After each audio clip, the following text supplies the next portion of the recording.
Halo guys, selamat pagi. Assalamualaikum warahmatullahi wabarakatuh. Kembali lagi di channel Irham Baskoro. Pada video kali ini kita akan melanjutkan latihan-latihan TPS untuk persiapan SNPT 2023 Potensi Kognitif. Sekarang kita kebanyakan akan membahas mengenai soal-soal tentang logika matematika. Ya, kita mulai ya soal nomor 10. Diberikan suatu pernyataan, jika pandemi COVID-19 berakhir, maka semua kampus menyelenggarakan perkuliahan tatap muka. Negasi dari pernyataan tersebut adalah titik-titik. Silahkan kalian pause dulu videonya, silahkan dicoba-coba dulu. Kira-kira jawaban yang mana ya yang paling tepat? Ya, pernyataan ini merupakan pernyataan dengan menggunakan implikasi jika maka. Kata kuncinya ada di jika maka. Jika pandemi COVID-19 berakhir ini, saya anggap ini pernyataan yang P. Semua kampus menyelenggarakan perkuliahan tatap muka ini sampai dengan terakhir ini adalah pernyataan Q, gitu ya. Berarti bisa kita tuliskan jika P maka Q. Simbol dari implikasi itu panah ya. Jika P maka Q. Pertanyaannya adalah negasinya. Negasi istilah lainnya itu ingkaran ya. Dari pernyataan tersebut adalah titik-titik. Ingkaran dari pernyataan yang mengandung implikasi jika P maka Q itu adalah P dan tidak Q.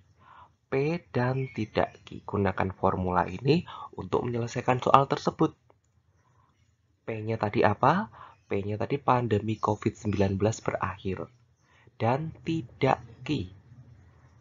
Dan tidak Q itu berarti lawannya dari yang pernyataan Q. Nah, perhatikan di sini pernyataan Q itu ada kalimat berkuantor universal. Semua ya, gitu. Jadi ingkaran dari semua atau setiap gitu ya. Semua itu adalah kuantor eksistensial atau ada X gitu ya, atau ada beberapa juga bisa, atau juga terdapat juga bisa yang tidak PX gitu ya. Nah, berarti untuk ingkaran dari semua kampus menyelenggarakan perkuliahan tatap muka itu adalah ada kampus yang tidak menyelenggarakan perkuliahan tatap muka. Nah, berarti kalimat lengkapnya untuk ingkaran atau negasinya adalah pandemi COVID-19 berakhir dan ada kampus yang tidak menyelenggarakan perkuliahan tatap muka. Dan ini bisa diganti dengan tetapi, namun juga bisa. Gitu ya. Jadi jawaban yang paling tepat adalah D. Pandemi COVID-19 berakhir, tetapi ada kampus yang tidak menyelenggarakan perkuliahan tatap muka. Jadi ingkaran dari semua itu ada boleh, terdapat boleh, beberapa juga boleh.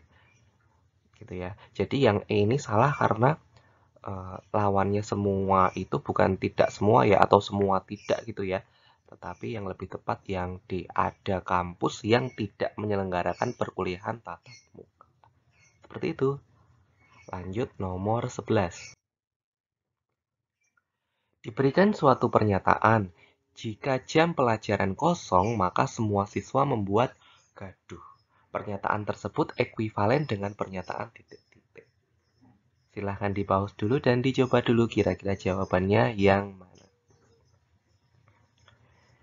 Ya, dalam soal ini ditanyakan pernyataan tersebut ekuivalen. Ekuivalen itu kesetaraan, setara dengan pernyataan yang mana, sama dengan pernyataan yang mana gitu ya. Kita lihat kembali di soalnya.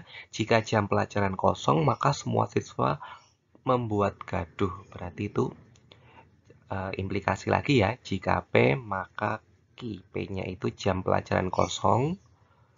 Tuh, itu kita misalin P. Kemudian semua siswa membuat gaduh. Itu kita misalkan Q. Jika P maka Q. Ekuivalennya ya. Ekuivalen dengan implikasi ya, jika P maka Q, itu kita bisa menggunakan kontraposisinya ya. Jadi gunakan kontraposisinya. Jika P maka Q, kontraposisinya itu tidak Q maka tidak P. Ya, dibalik dan diingkar semua. Tidak Q maka tidak P. Berarti pernyataan yang benar yang mana ya? Nah, berarti nanti jadi jika, nah yang semua siswa ini kita lawankan ya. Ingat tadi kita udah belajar tentang negasi dari pernyataan berkuantor ya.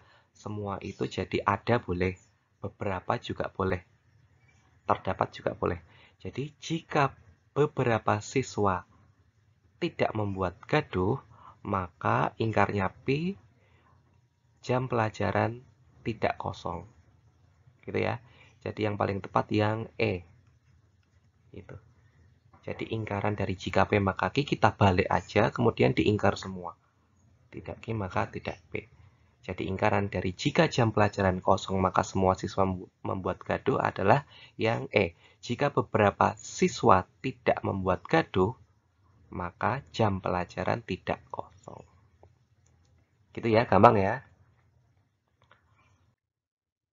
Lanjut soal nomor 12. Jika tanaman diberi pupuk A, maka tanaman berbunga. Tanaman tidak berbunga atau tanaman tumbuh subur. Kesimpulan yang tepat dari pernyataan-pernyataan tersebut adalah titik-titik. Nah, ini lagi-lagi menggunakan pernyataan majemuk yang menggunakan implikasi ya, jika maka. Berarti kita misalnya aja P-nya itu tanaman diberi pupuk A, ini P-nya. Maka jika P maka Q, Q-nya tanaman berbunga. Ini adalah Q-nya. Tanaman tidak berbunga atau tanaman tumbuh subur. Nah, ini ada dua pernyataan ya. Ada dua premis maksudnya, dua premis ya. Jadi tadi ini premis pertama, P1. Kemudian premis kedua, tanaman tidak berbunga atau tanaman tumbuh subur. Nah, tanaman tidak berbunga itu tadi tanaman berbunga kan Ki ya. Kalau tidak berbunga berarti tidak Ki gitu ya. Atau simbolnya kayak U atau V gitu ya. Tanaman tumbuh subur. Tanaman tumbuh subur belum ada tadi ya, berarti kita misalin R aja. Gitu. Kesimpulan yang tepat dari pernyataan tersebut adalah, nah ini kita ubah dulu kesetaraan dari tidak Q atau R. Gitu ya. Tidak Q atau R itu setara dengan jika Q maka R. Gitu ya. Sehingga bisa kita gabungkan dari premis pertama dan premis kedua menggunakan silogisme. Jadi nanti premis pertama itu jadi jika P maka Q, premis kedua jadi jika Q maka R. Gitu ya. Kita coret gitu ya kalau menggunakan prinsip silogisme ya. Jadi jika P maka R. Tadi P-nya apa? Jika tanaman diberi pupuk A. R-nya apa? Tanaman tumbuh subur. Jadi, kesimpulannya adalah jika tanaman diberi pupuk A, maka tanaman tumbuh subur. Jika tanaman diberi pupuk A, maka tanaman tumbuh subur. Berarti yang tepat yang mana tuh? C ya? Gitu. Gitu. Ya, mungkin itu dulu untuk materi TPS kuantitatif tentang potensi kognitif. Lebih tepatnya tentang logika matematika untuk video kali ini. Jika masih ada yang kurang paham atau yang masih bingung, bisa ditanyakan di kolom komentar. Itu dulu ya. Sekian dulu. Assalamualaikum warahmatullahi wabarakatuh.